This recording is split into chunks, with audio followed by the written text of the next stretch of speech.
We want control, but what we actually need is trust. What we actually need is flow state and letting go. What we actually need is peace and rest and restoration. What we actually need is trusting in a higher power, in God, and recognizing that there's so much uncertainty, and uncertainty has always been a part of life.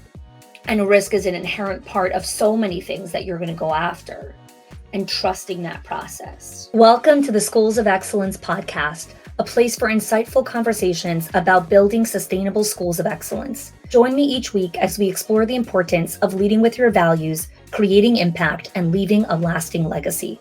My goal on the show is to provide you with clarity, elevate your mindset, and equip you with practical strategies and inspiration. I'm Chani Wolshansky, a proud mother of four, a former New Yorker, now savoring sunny Florida vibes. With a professional journey spanning 18 years across all levels of school leadership, I bring nuanced insight that delve into the intricate details of running a center, as well as the broader visionary aspects of leadership. Thank you for joining me for this conversation. Let's build a legacy of excellence together. Welcome back to another episode of the Schools of Excellence podcast.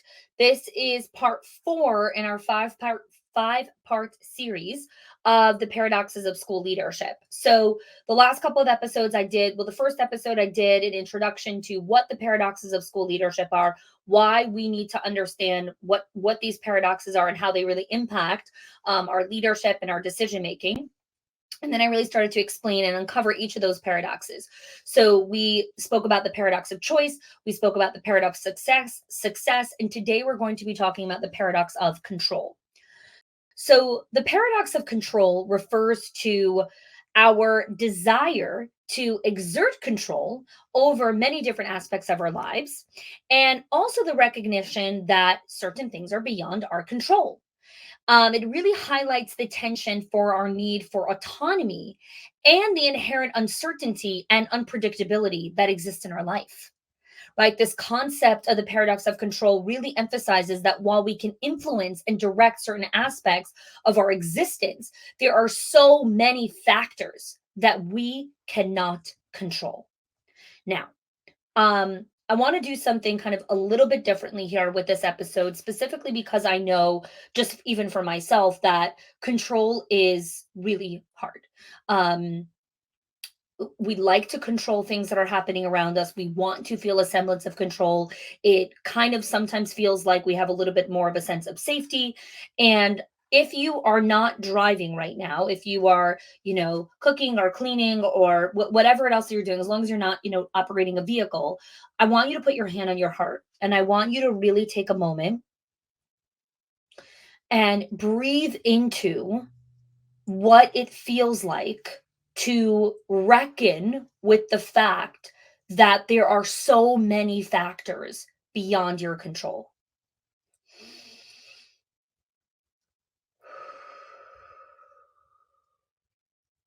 Breathe in again.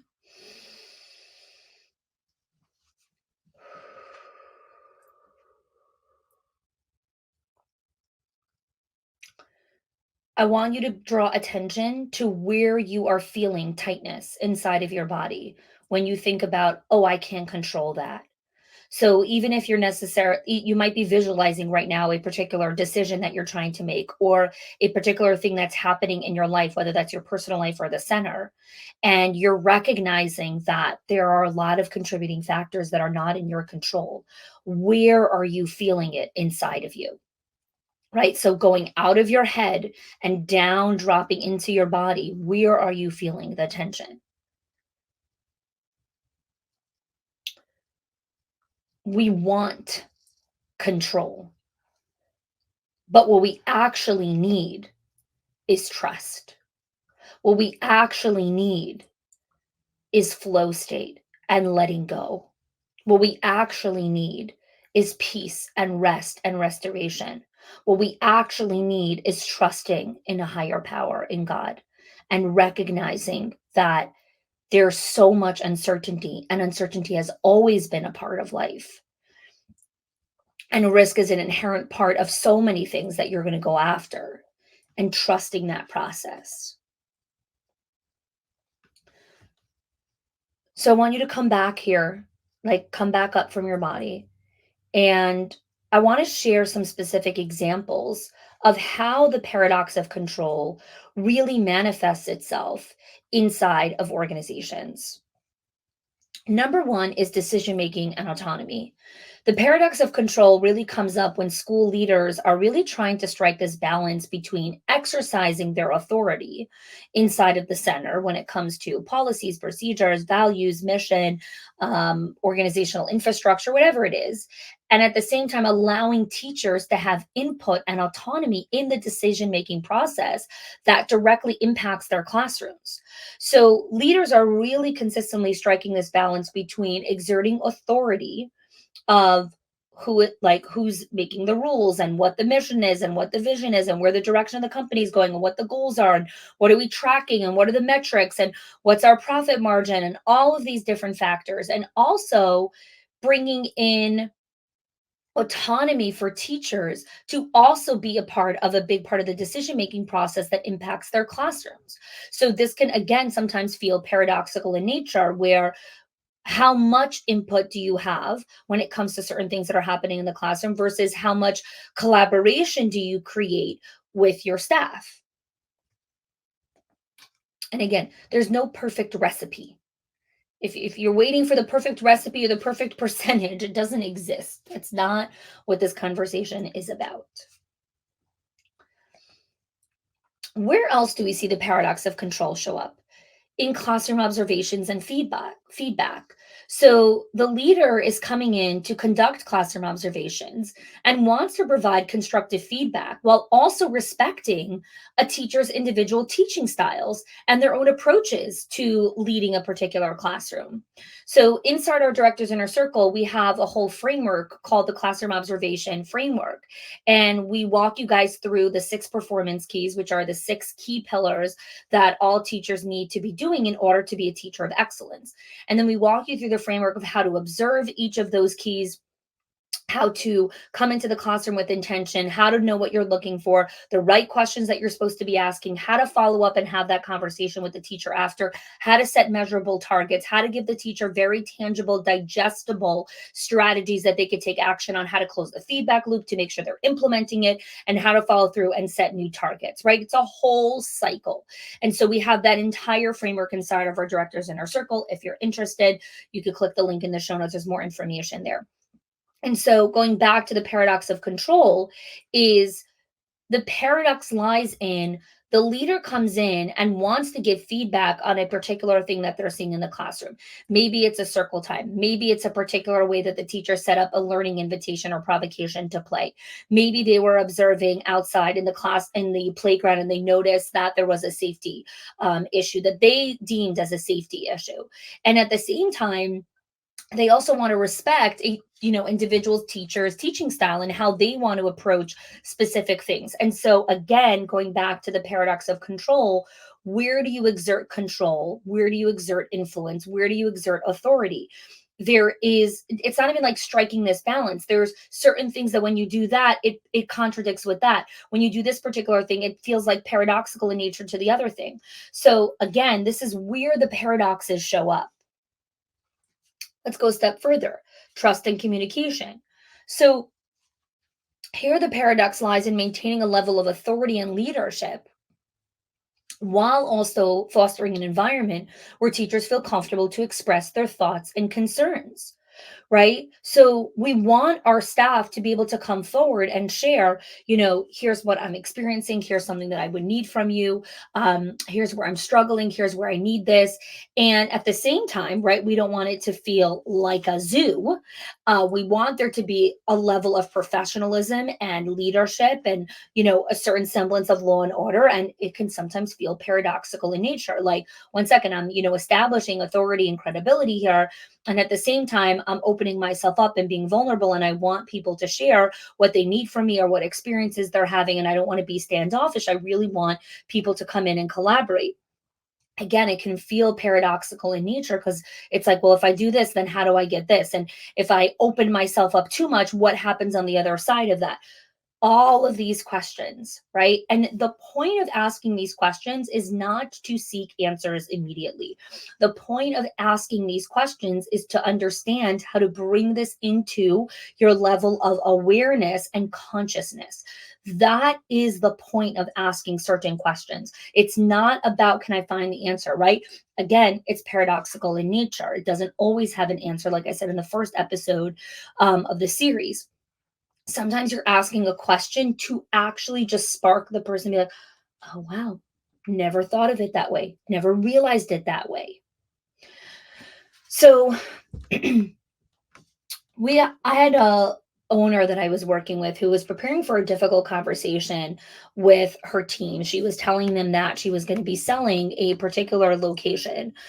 She had multiple locations and she was going to be selling one location that was kind of underperforming for a lot of different reasons. And it just didn't make sense for her to continue to hold ownership of that center. And a great opportunity came up where another another owner wanted to acquire that location. She's like, great, this is fantastic. And so she did a lot of her due diligence. She really literally checked off probably every single box that you could possibly check off when you're going through an acquisition. She really, really did a phenomenal job. And then she was preparing for the difficult conversation that she needed to have with the team that, this center was going to be acquired. And she was feeling really uneasy before this conversation was going to be happening in person. And so she messaged me privately. Now, clients who work with us in our legacy group, or clients who work with me one-on-one, or have who are invested in leadership days, they have access to on-demand questions with me in a private channel. And so they have this ability to experience real-time feedback with stuff that are happening on the ground right now. And so as she was preparing for this conversation, she reached out to me and I asked her, I said, listen, let me ask you a question. You know, again, actually, let me step back up again for a second. So she messaged me and she said, I'm feeling uneasy about entering this conversation.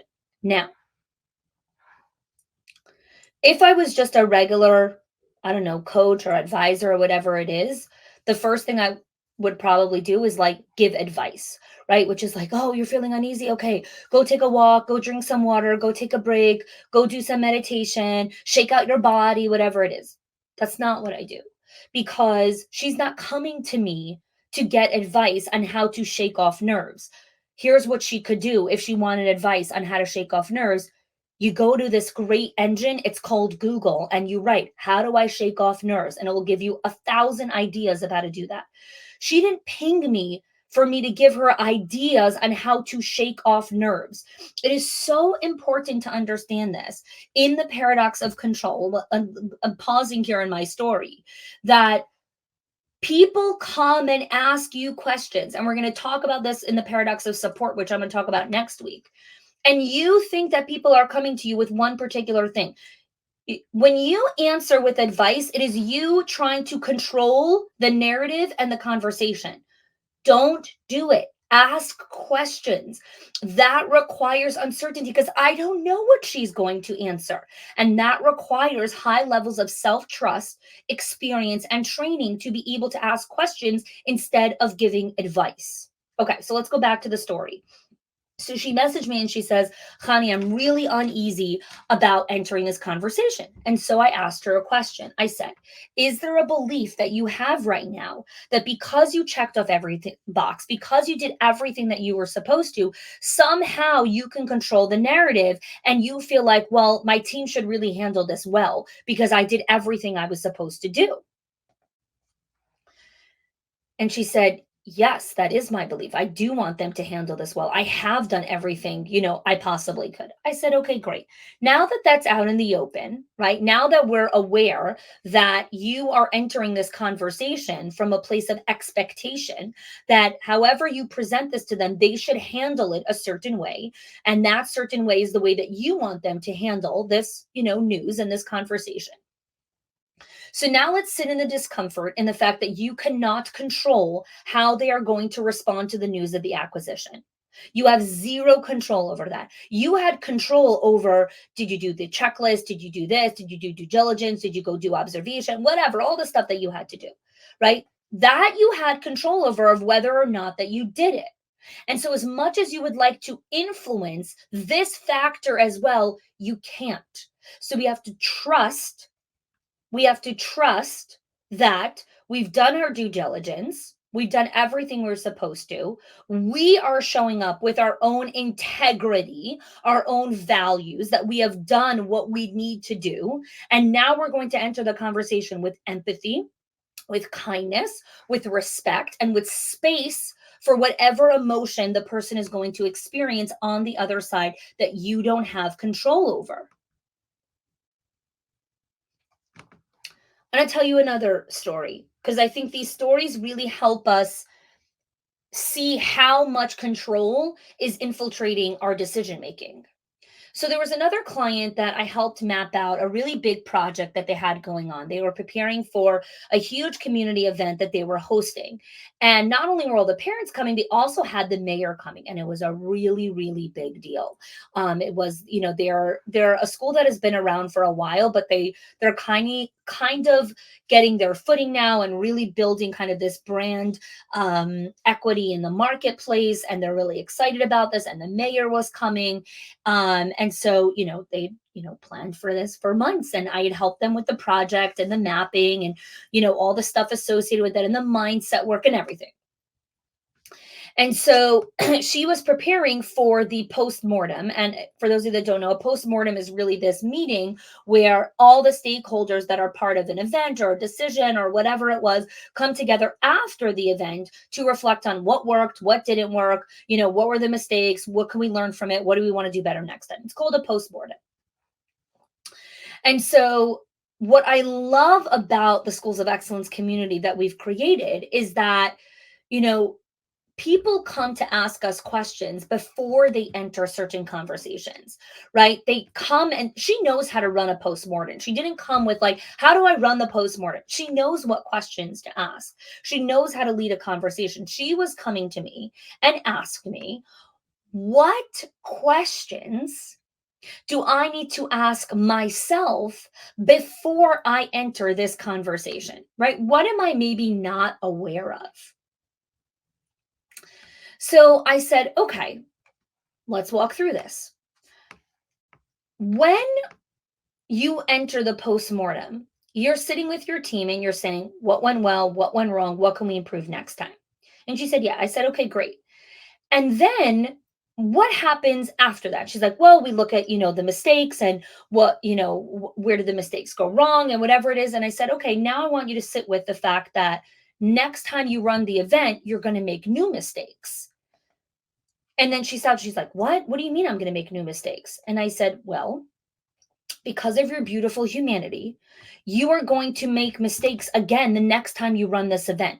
So even though you're going to run the event the exact same way, you're going to do all of the exact same things, maybe you'll switch a couple of things, you're still going to make new mistakes because there are so many factors that are still always going to be beyond your control.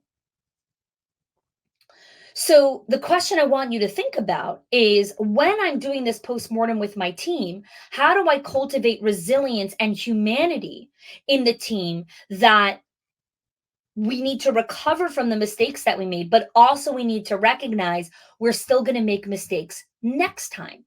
And how do we create closure on this event? Whatever the mistakes were, write them down, we discuss it, and now we move forward. Now we let go and we trust the process. And we don't micromanage, and we don't over engineer things, and we don't, huddle over certain mistakes. The next time this event runs, because like, oh, last time she made this and this mistake, so let me dig in over there and make sure that that doesn't happen again. We have to understand the discerning line between trying to control every single thing that's actually not in your control versus things that are, yes, next time, let's make sure that we order enough napkins. Next time when we place the order, we don't need to order that many balloons. We, had tons of extra. We don't need to do that next time. There are certain factors in running an event and running an experience with your school that you'll recognize next time we can do X, Y, and Z. The control piece comes from the place of, Are you also recognizing that next time you run this event, there will be other contributing factors that will lead for human error? Because that's what it is. It's human error. Humans make mistakes. And that part of the paradox of control is very difficult for leaders to sit in because they want to control everything, because they believe that if you can just sit down and have enough postmortems and enough SOPs and enough checklists and enough processes and enough technology and enough, then no mistakes will happen. And that is a lie. It is not true. Yes, do software and technology and AI and automation and all of these things reduce the amount of errors that happen? Of course. Go back, 100 years ago, how much error happened during surgery and operations and, flight takeoffs and car accidents and all these things where we've created more safety measures or different, checklists that pilots have to do and surgeons need to do and all these things, right? And now there is a higher degree of safety when we enter certain arenas that didn't exist 100 years ago or 150 years ago. And now they do, right? That is a result of like, hey, let's reflect on this. And new inventions and smart people coming together, etc. And then, and this is where the paradox of control comes in. And then we also have to sit with there are certain things that are out of our control. There are certain things that are out of our control.